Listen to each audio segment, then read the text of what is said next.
This episode of Expedition Mystery is brought to you by Mastermind, nootropic for supervillains.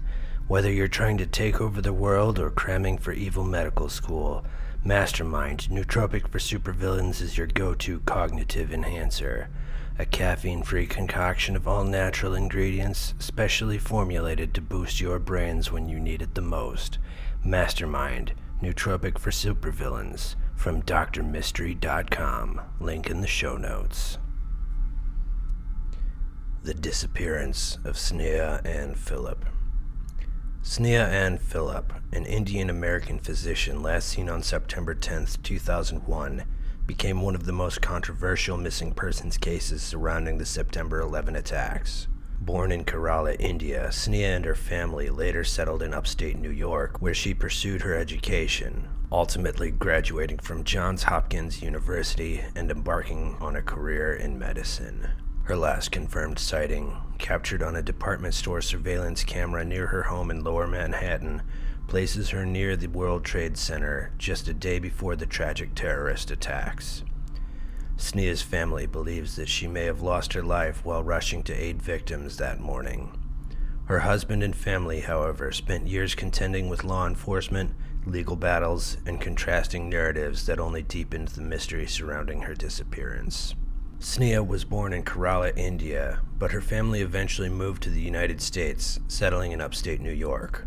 A committed student, she earned her degree from Johns Hopkins University in 1991 and decided to pursue a career in medicine. Her ambition led her to the Chicago School of Medicine, where she met Ron Lieberman, a fellow medical student.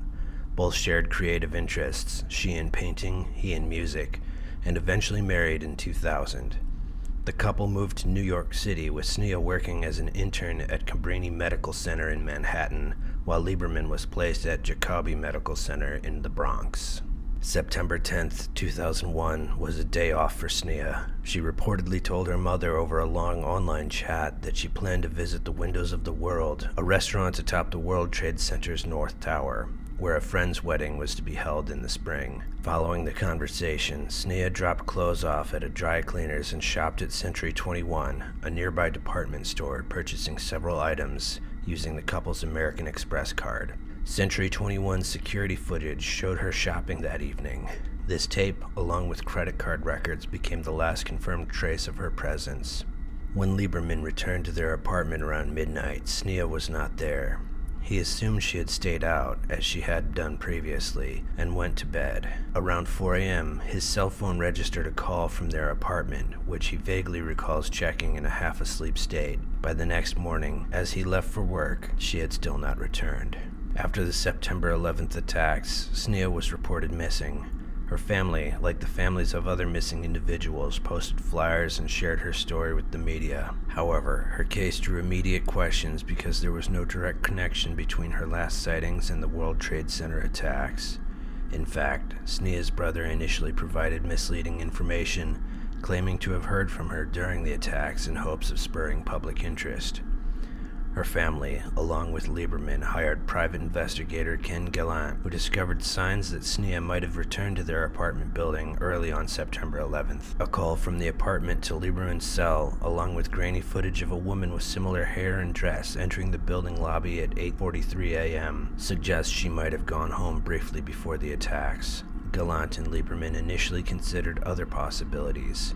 Sneha's personal struggles, including her nightlife habits and stress at work, raised suspicions that she might have left to start a new life.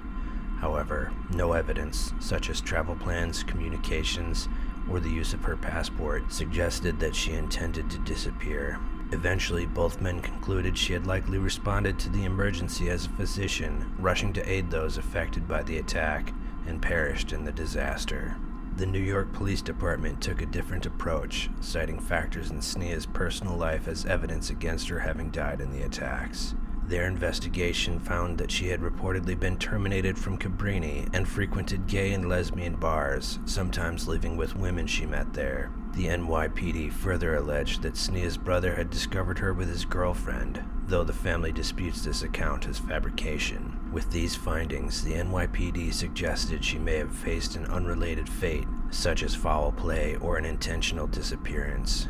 In 2004, based on these assertions, the city's medical examiner removed Sneha's name from the official list of 9/11 victims.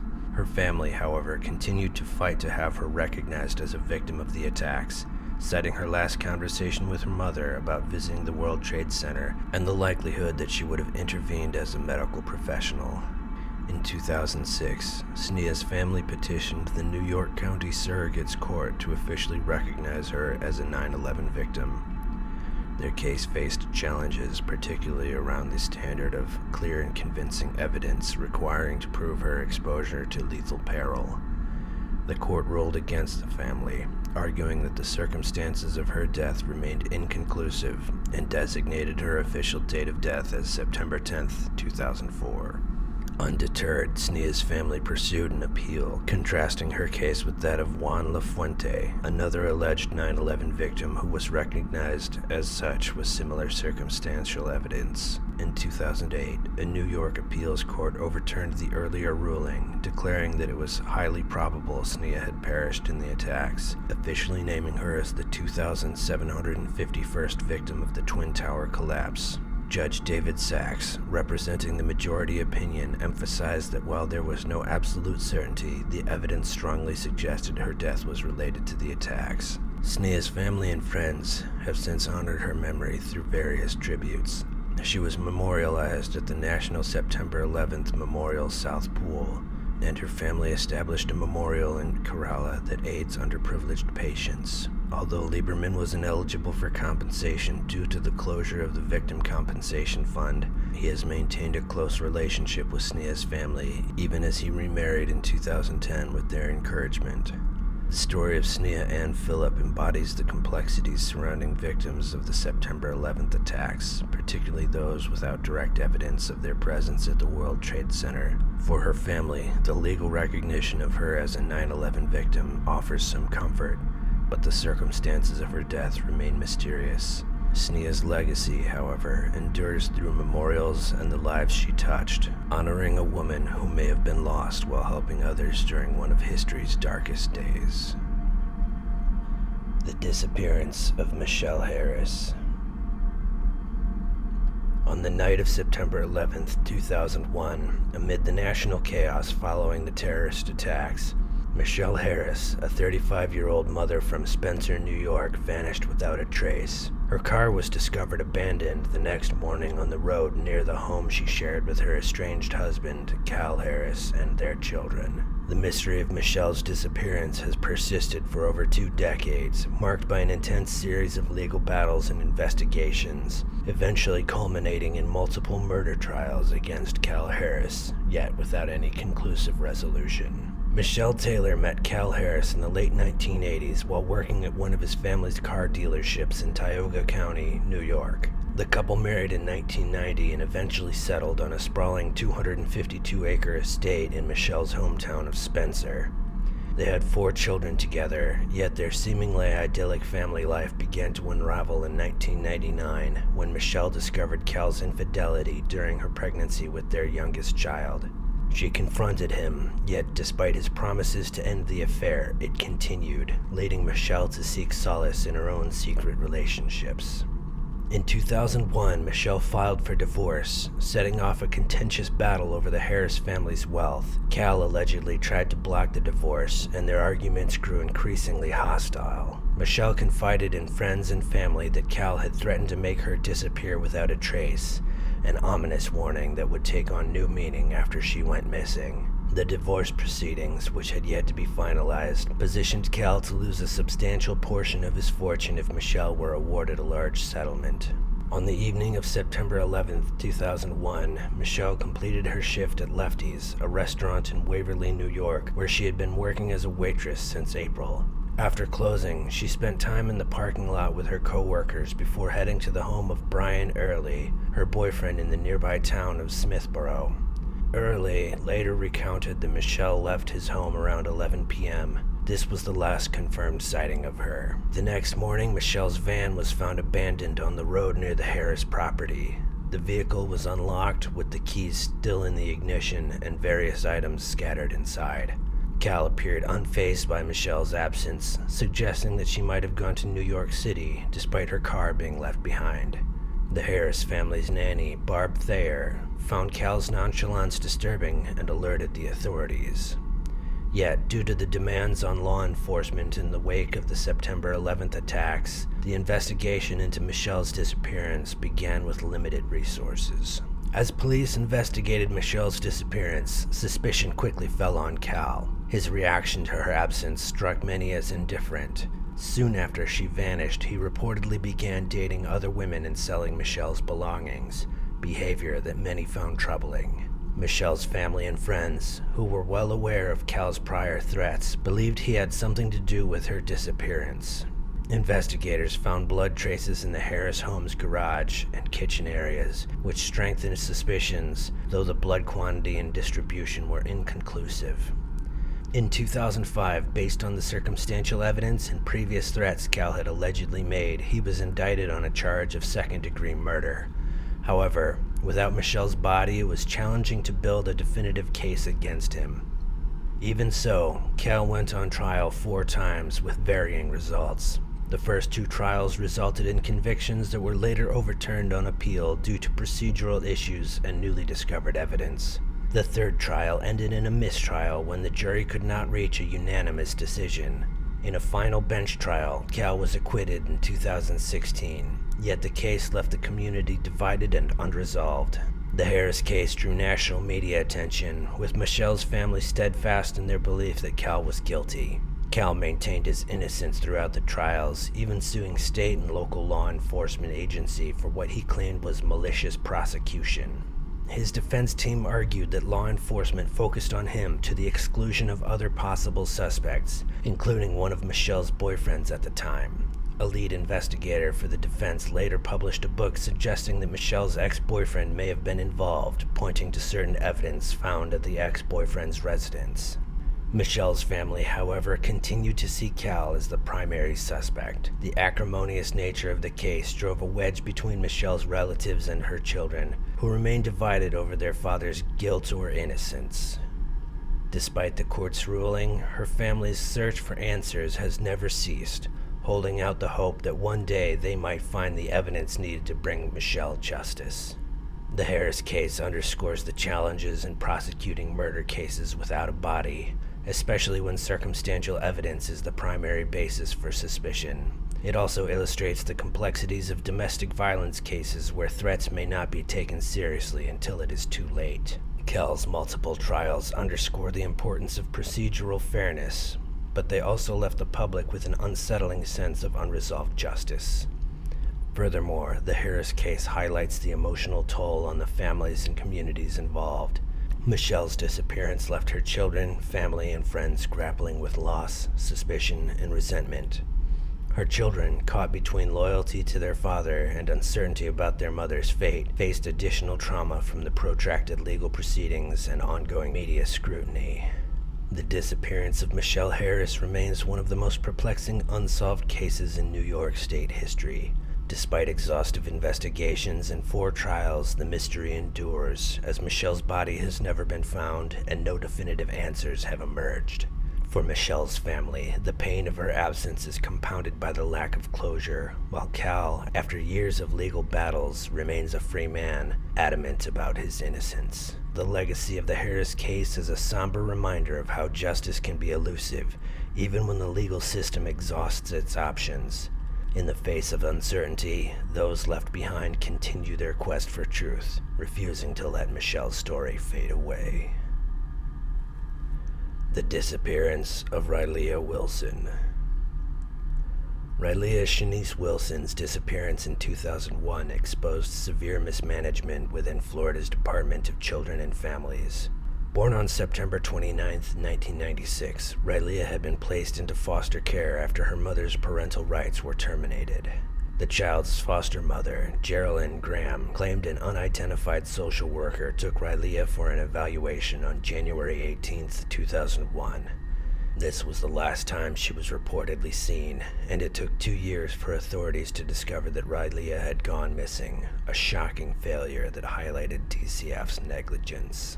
Rilya Wilson was entrusted to Geraldine Graham after her mother, Gloria Wilson, lost custody. Graham, who allegedly held an unclear familial relationship to Rilya, was supposed to care for the child with oversight from DCF. However, on January 18, 2001, Graham told authorities that a woman claiming to be a DCF worker removed Rilya from her care for an evaluation and never returned the child.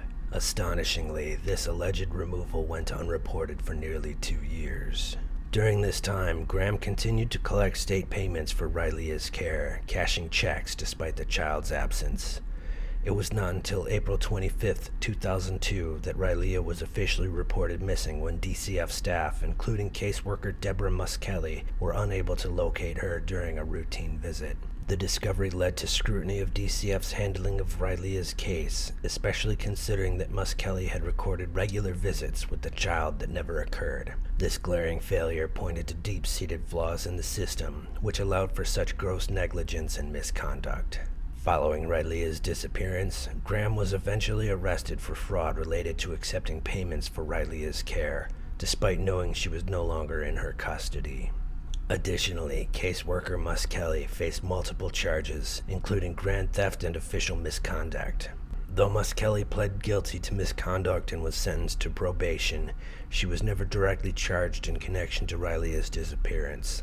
This lack of accountability further fueled public outrage over the mismanagement within DCF.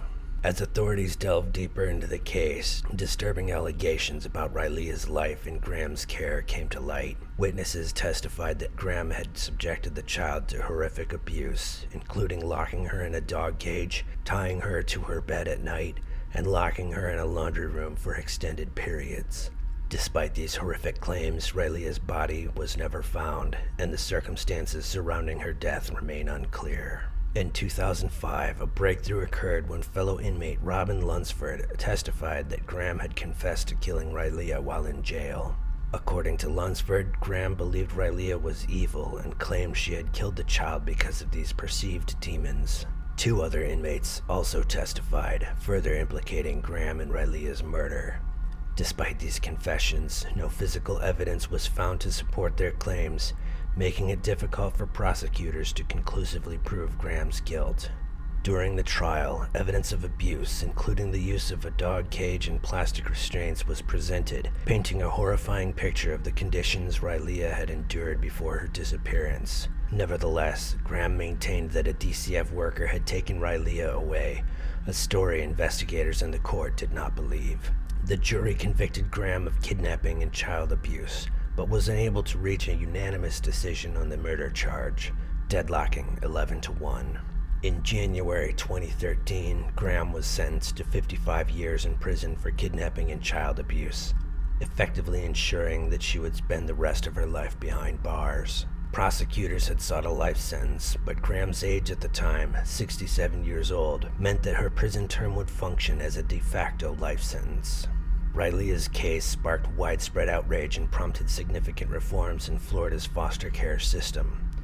The failure to track Rilya's whereabouts for over 2 years exposed fundamental flaws in DCF's management and oversight practices. In response, DCF Director Kathleen Kearney resigned, and new laws were passed to prevent similar tragedies from occurring in the future. Among the reforms was the creation of a missing child tracking system to monitor the whereabouts of children in foster care. Lawmakers also made it illegal for caseworkers to falsify records regarding their visits to children in care. Additionally, responsibility for managing foster child casework was outsourced to private organizations with the hope that these entities would provide better oversight and accountability. Rilya Wilson's disappearance and the tragic abuse she suffered at the hands of her foster caregiver continue to serve as a sobering reminder of the importance of protecting society's most vulnerable children. Although Graham was held accountable for the abuse she inflicted on Rilya, the case also revealed systemic failures that left a child neglected and forgotten for far too long.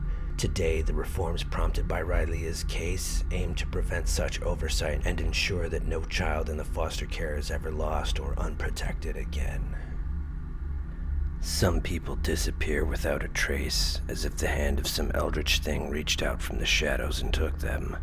Some no doubt met a terrible end at the hands of their fellow man. Others still came by their fate by their own hand. Whatever the case, if you have any knowledge of the fate of any of the aforementioned cases, reach out to the relevant authorities so that the families of the missing might find some closure. Like and subscribe if you've enjoyed this narration. Expedition Mystery, signing off.